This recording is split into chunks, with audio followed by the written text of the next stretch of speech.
Okay, so what I want to work on is more pump handle breathing stuff.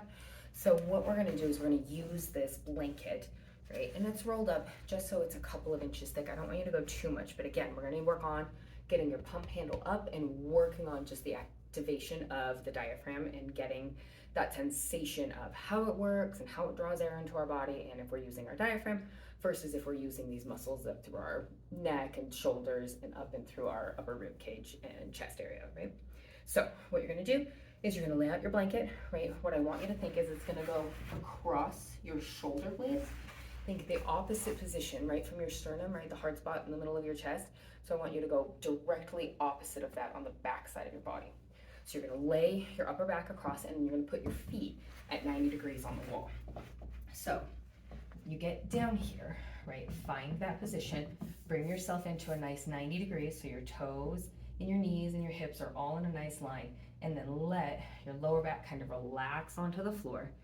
If you're in this position and you need a little bit of head support, go ahead and put a little pillow or something behind your head so that you don't feel like you are too far tilted back and you're causing any strain in your neck.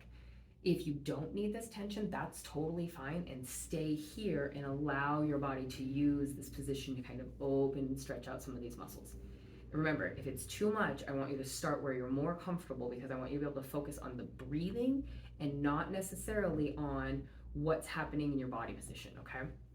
So from here, with feet on the wall, right, you're gonna create just a tiny bit of tension, and then you're gonna think about making sure that you're not flaring through these lower ribs, right? So you're gonna take just a little bit of a gentle exhale so that you can draw those ribs down to the floor. It's just a tiny amount of tension. And then we're gonna focus on gently inhaling through your nose, right to that part where before you feel these neck muscles kick on, and then you're hopefully gonna feel a little bit of sensation in through your chest. If you don't, that's totally, but don't fret if you don't feel it, okay? So now you're gently inhaling, fill, pause, and then hands on those lower ribs, gentle exhale. Now, I want you to keep exhaling, right? Bring all of that air out, but don't feel like you need to grimace and bear down to get that air out. If you have a hard time with the long drawn out exhale, remember that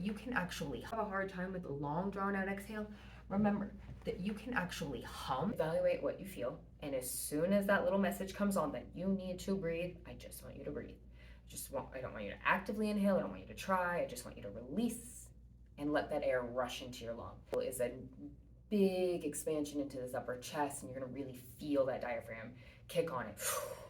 Draw that air into your lungs like it's supposed to, right? Is it just brings some awareness to the diaphragm, being more aware of when are you breathing using your neck muscles, right? Versus expanding at 360 degrees, right? In a tube fashion versus just blowing out all of your air out through the front of your belly and not getting any into the back or not getting any up air into this chest area where the lungs actually are. So remember, long exhale all the way out in this 90-90 position with your shoulders slightly elevated, getting a little bit of openness onto that chest. If at any time you need neck support, use it. There's a little bit of tension in through the wall, in through the feet. Inhale gently until just before you feel those neck muscles kick on, right? Long, gentle exhale. Hum if you need to help draw out that exhale. Don't worry about grimacing down and really, instead, just notice how does it feel when there's no air in the system, and then inhale. And feel that inhale. You feel this is all just about observing and noticing and being curious about how breathing works in your body and where it might be useful to you. So more fun breathing stuff to come. Thanks for hanging out.